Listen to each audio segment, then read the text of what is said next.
Les participants à cette première revue du secteur privé de la santé et des services de santé des armées ont, au cours des travaux en panel mixte public-privé, identifié les forces, faiblesses et goulots d'étranglement dans les piliers essentiels du sous-système de santé privé. À l'inspection générale de la santé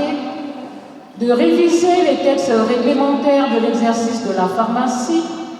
de mettre en place un système de gestion des déchets biomédicaux dans les formations sanitaires privées,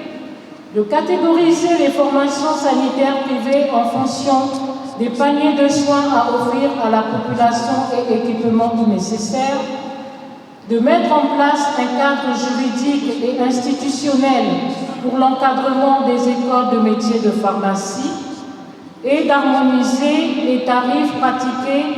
dans le privé par rapport au pouvoir d'achat des populations. Au terme de 3 jours d'échanges sur les domaines cibles de la revue du secteur privé de la santé au Congo, 12 axes prioritaires ont été identifiés. Il s'agit entre autres de la mise en place d'un comité de suivi des recommandations des ateliers, de l'élaboration d'un plan stratégique 2025-2030 pour l'organisation et la contribution du secteur privé de la santé d'ici juillet de l'année en cours. L'OMS espère que ces résultats contribuent à la mise en œuvre des interventions du Programme national du développement sanitaire. C'est le représentant du ministre de la Santé qui a éteint ces travaux. La mise en œuvre des recommandations formulées au cours de ces travaux